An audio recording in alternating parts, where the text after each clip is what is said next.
The Edge of Fate expansion and Rite of the Nine are just around the corner, and today I'll be covering a build that has been my favorite Warlock build in the game for the past year. If you're coming back into the game and wanting to find a Warlock kit that helps you conquer the upcoming contest dungeons, plus the Edge of Fate raid, then this video is for you. The support and survivability that this build provides is simply uncontested in its craft. This build is also future-proof, so I won't even be covering the artifact perks in this build, since you won't need them anyways. I will clarify that this build is intended to be used in multiplayer activities such as dungeons, raids, and Grandmaster Nightfalls, so it's not really going to be something that I would recommend for solo content, which I will talk more about later on in the video. Now let's not waste any more time and jump straight into it. First, we'll be talking about the weapons that I'm using with this build to maximize its efficiency. I'm using Lost Signal with no hesitation for my kinetic and energy slots. Lost Signal allows for passive buildup for no hesitations healing rounds, which means you'll never have to worry about that meter being empty. Lost Signal is also great for general passive damage. One of the most underrated things you can do in PvE is use a passive weapon to close off an add door or pathway, so this does its job very well. The role I am using on Lost Signal is auto-loading holster and demolitionist for more healing grenade buildup and hot swaps between your kinetic and energy weapon. No hesitation's role is physic, allowing you to gain restoration for yourself and allies when you heal them with the weapon, and also circle of life, getting you a 25% damage buff for up to 11 seconds with the enhanced version. Overall, I love the synergy between these two weapons, and you're welcome to swap out your kinetic slot weapon for something else, but no hesitation is a no-brainer if you want to maximize its healing and support. For your heavy slot, you can use whatever you want here, but I love using Microcosm as it is one of the strongest single target damage heavies in the game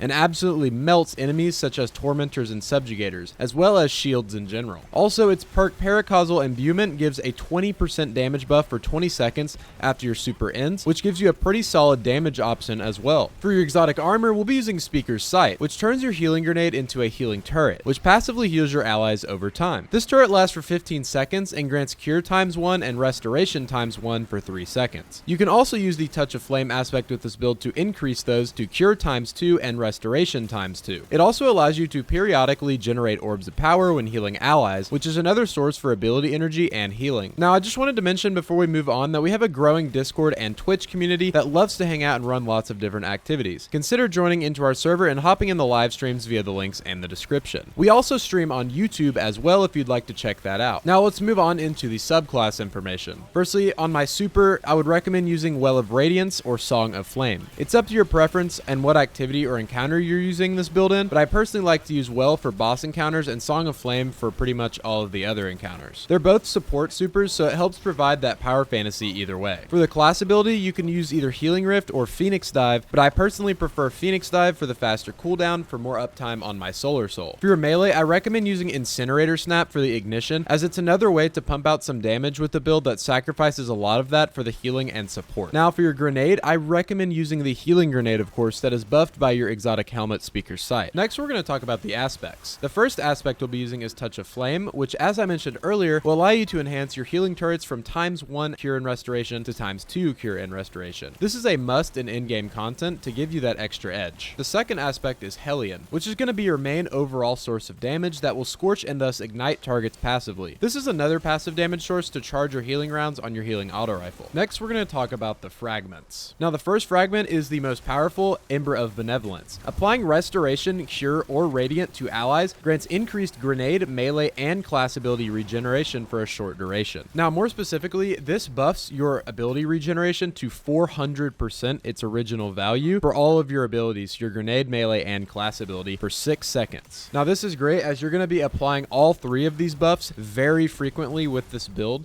so it's going to play on itself. Next is Ember of Ashes. You apply more Scorch stacks to targets. Now, this is going to increase the Scorch stacks that you apply with your melee and with your Hellion. This means you're going to be getting way more ignitions, which is going to be great for doing extra damage, since this build, again, like I said earlier, does not really play into the damage, and it plays more into the survivability and support. Next is Ember of Torches. Powered melee attacks against combatants make you and nearby allies radiant. Now, as I said, this is going to be how you are going to be granting Radiant to your allies for Ember of Benevolence, and it's also going to give you that 25% damage buff from Radiant. Next is Ember of Empyrean. Solar weapon or ability final blows extend the duration of restoration and Radiant effects applied to you. So whenever you get these effects, you're going to be getting kills with your Hellion and also your No Hesitation at times, which is going to extend the timer on both your Restoration and Radiant, which is great for the uptime. Now for the artifact perks, as I mentioned earlier, we're not going to be directly covering them in the video, as this is a future-proof build that you can take into the next expansion. But if you'd like me to list some that would be good for things like Rite of the Nine and just general Heresy activities in the comments, let me know. Now for some stats I recommend prioritizing. Firstly,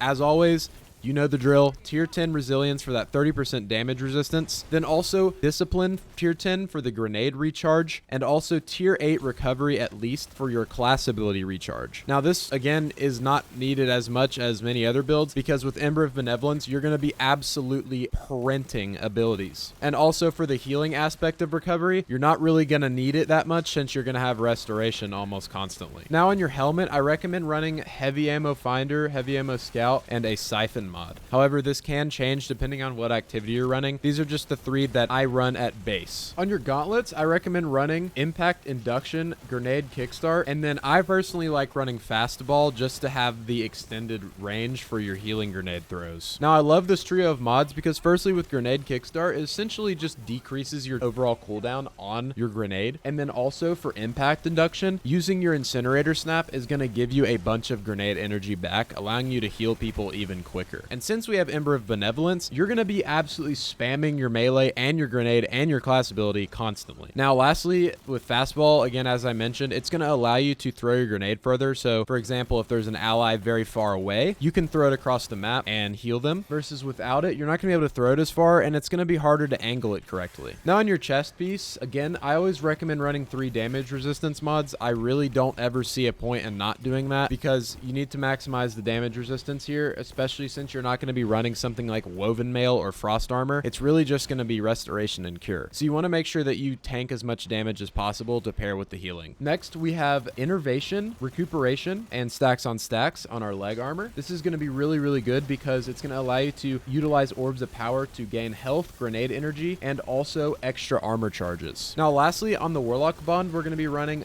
Bomber, Powerful Attraction, and Reaper, which is really just the most common trio that I like using on Warlock. Bomber is going to allow you to use your Phoenix Dive or your Rift to reduce your grenade cooldown even further. Then Powerful Attraction is also going to allow you to collect orbs around you whenever you use your class ability. And then Reaper is also going to allow you to guarantee an Orb of Power generation after getting a weapon final blow after using your class ability. So this gives you synergy for Orbs of Power and your class ability. Now lastly, we're going to be talking about the gameplay loop, which is really important, especially of all builds with this build, because the entire build is focused on the gameplay loop and how you use it. Now, in terms of positioning, I would recommend running behind your teammates, as this is going to allow you to heal them a lot more efficiently and keep all 3 of you alive. Ideally, you're going to want to play with people like Titans or Hunters with some sort of invis build or tank build, which you can actually check out my previous video, and I covered a tank build on Prismatic Hunter if you want to check that out, you know. And this will be great because whenever you're behind your teammates, you won't really have to turn around to heal them or do anything like that. So if they're in a scenario where they're really weak very quickly, it's going to allow you to, with no reaction time needed, heal them quickly and keep them alive. Now, in terms of how you need to play with this build, along with positioning, you need to make sure that you are using your No Hesitation as much as possible, healing your allies to keep Ember of Benevolence up, even if the allies are full, because keeping that Ember of Benevolence timer up is how you get that 400% ability regen speed. Now, with your kinetic slot weapon, which in my case is Lost Signal, you're going to want to be using it quite a lot to get that passive damage